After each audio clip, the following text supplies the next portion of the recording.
Hey guys, those seatbelts go from left to right, and make sure to pull down on those yellow tabs. We are dropping into the penultimate episode of Season 2 of Thrilling Sound.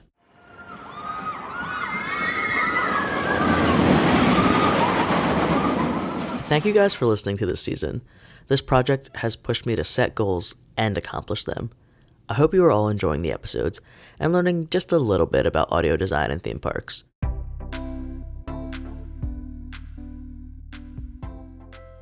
In this episode, I would like to dive into storytelling and media design in themed entertainment. The technical design of this classic Disney theater attraction is fairly simple. A few hidden speakers, my favorite being the nameplates next to the animals hanging on the wall, even coverage, projectors, and various point sources to make sound come from one specific spot, such as a talking bear stage. Now, let's get into the meat of this episode, the creative choices.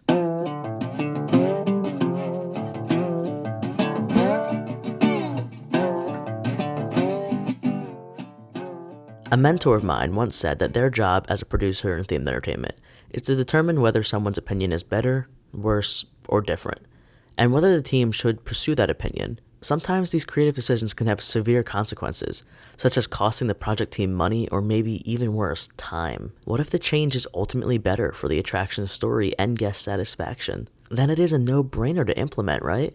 Well, not exactly. In the case of the Country Bear Musical Jamboree, the attraction had to be shut down while under refurbishment, and this closure made a lot of longtime fans uneasy.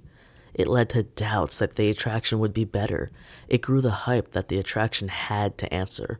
That stress was added to the project team with those extra eyes on them. I'm gonna be honest, when the announcement was made, I was upset. I only saw Disney taking a classic attraction, which was original intellectual property, and slapping Disney songs on it so that a screaming 5-year-old would enjoy the show. As themed entertainment nerds, I think we sometimes forget we aren't the main demographic, or even the highest paying demographic. Families and children deserve to enjoy the products they are paying and taking time to come see, and Disney understands that. They didn't just slap Disney songs on it.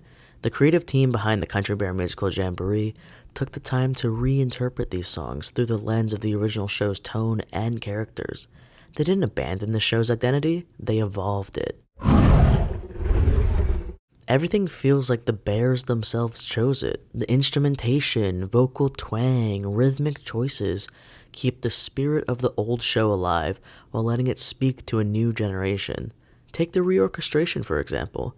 Instead of using original soundtracks or simple karaoke tracks, the new arrangements are entirely bluegrass and country infused. Songs like A Whole New World and Try Everything are transformed, becoming performances that feel authentic to Grizzly Hall. One of the most exciting aspects of the new Country Bear Musical Jamboree is how Imagineering leaned into the authenticity of Nashville to bring the show's music to life. The team takes us into the heart of Music City, where they recorded the updated soundtrack using local Nashville musicians. They're seasoned session players and artists who live and breathe country music, bluegrass, and Americana. By recording on Music Row and working with talent like Mac McAnally, a talented CMA Musician of the Year, the Imagineering team ensured that the reimagined show didn't just sound like country.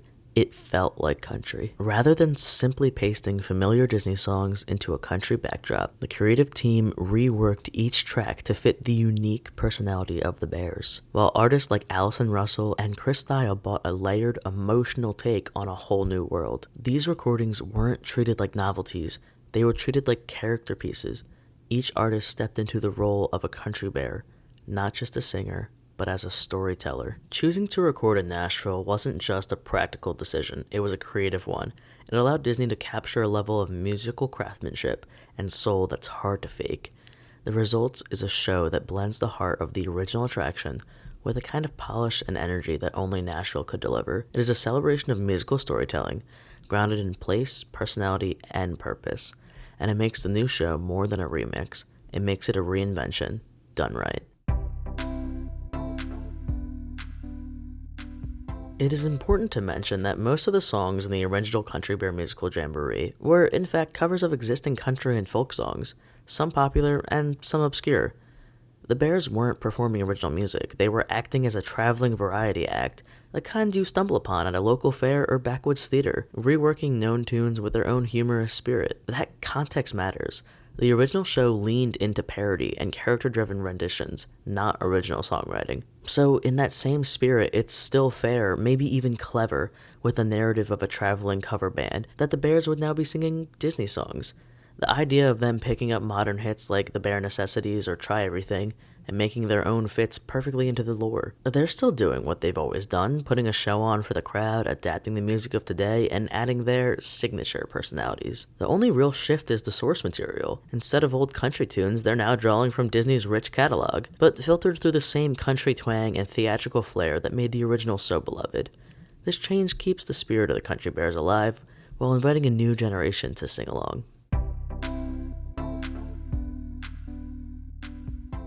So is it good, bad, or different? For me, it's different in the best possible way. The new Country Bear Musical Jamboree respects the heart of the original while embracing the tools, talents, and tastes of today. It's not just an update for the sake of staying current, it's a thoughtful reimagining rooted in character, craft, and culture. From the Nashville recording sessions to the careful sound design and reorchestration, every creative decision feels intentional and grounded in the story. If themed entertainment is about evolving while staying true to what makes something special, then this show is a textbook example. Whether you're a lifelong fan or a first-time guest, the Bears are still singing, just with a little more twang and a lot more heart.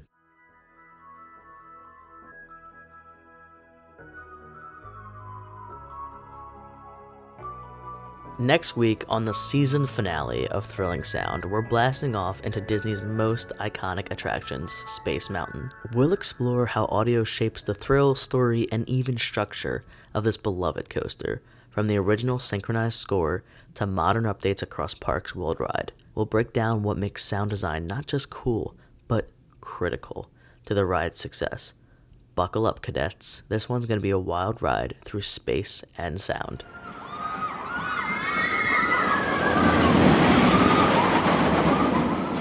Until then, please exit all the way to your left and keep your ears open.